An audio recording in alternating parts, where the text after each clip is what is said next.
forward? Yeah, a couple things. I think the first thing is our discipline. After that first quarter, we were able to disrupt them a little bit with our defense, and it just became about us being a little more disciplined. A little bit better on the ball, a little bit better off the ball, guarding cutters, guarding screeners. And when we do that, when we're disciplined, we get stops and we're able to run, and that makes everything easier offensively. The other thing is we started 1 for 11 from 3, and we were taking good shots and shots that we like, shots that we celebrate. And sometimes they're not going to go in, but our resolve to continue to be taking those shots and making the right plays that open up those shots, I think that's what we saw in the second half and second quarter on. I wanted to ask, I think it was a comedic moment in the second half.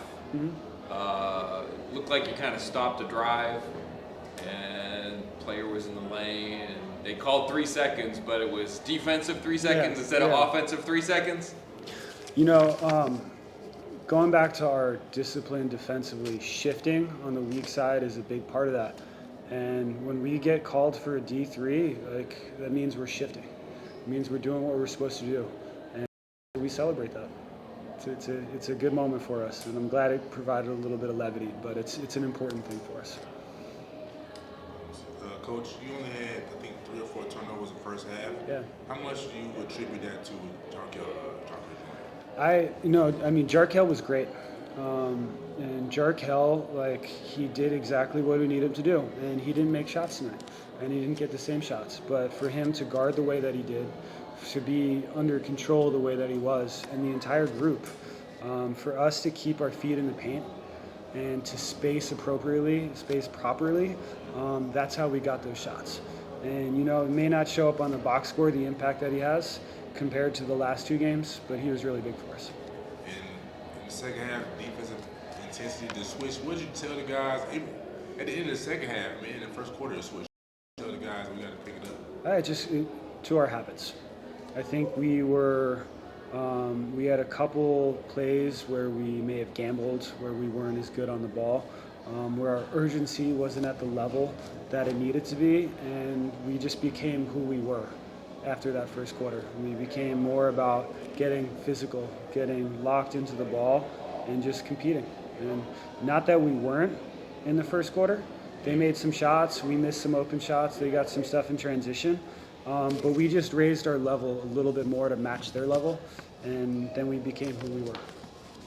You talked a minute ago about defenders coming in from the corner to help at the rim. How much of a boon is it to have somebody like Daquan, who's a guard, but gets up a foot above the rim, can protect it? No, Daquan defensively and honestly offensively, he's like a Swiss Army knife in his ability to guard the ball, pick up full court and turn guys, but also be an impact on a weak side and rotations and closeouts and a weak side rim protector. It's unique.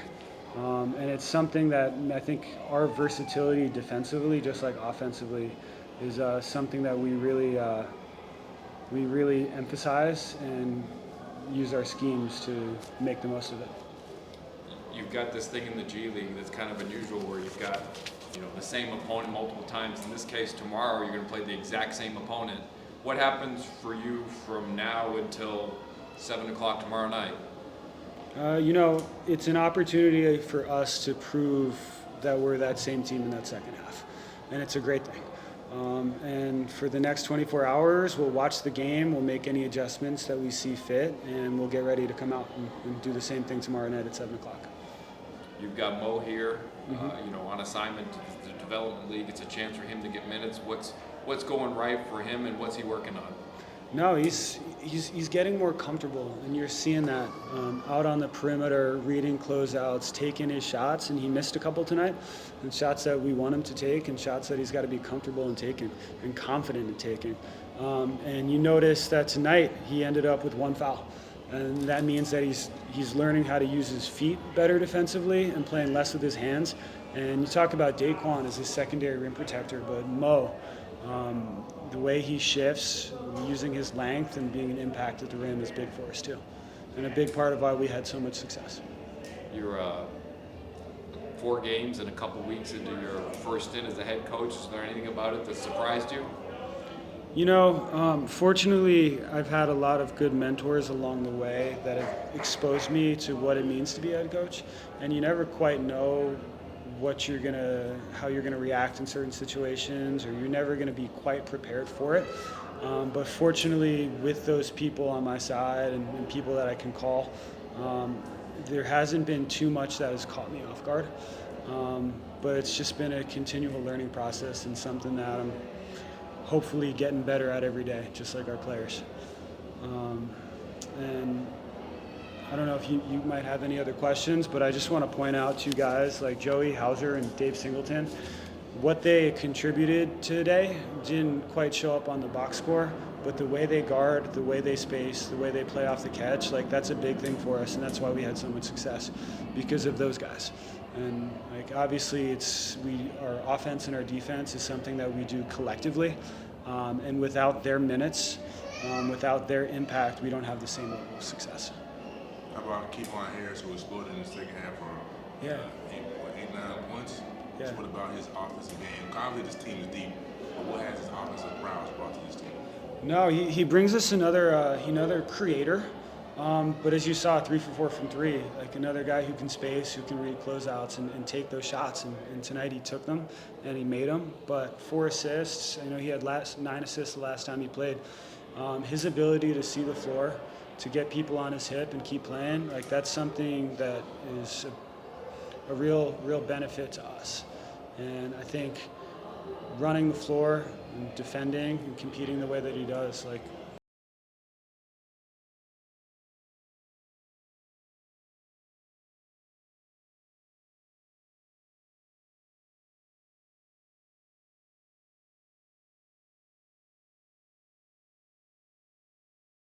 Hawks history is kind of, from your perspective, where is the Hawks organization moving in this direction? Mm-hmm. No, I mean it's obviously, and I think Lauren Williams did an article that came out this morning, but it was something where Ryan had done a great job, and Ryan was an extension of our staff, and he was on our staff. He was an assistant coach, just like I'm an assistant coach for the Hawks, and now the College Park head coach, and Ryan got the opportunity to move up, and Coach Snyder asked if I'd be interested to take this position, and he knew that I had aspirations to be a head coach, and for me it was an exciting opportunity, and exciting for Ryan to move up and be with the Hawks full time and change roles a little bit.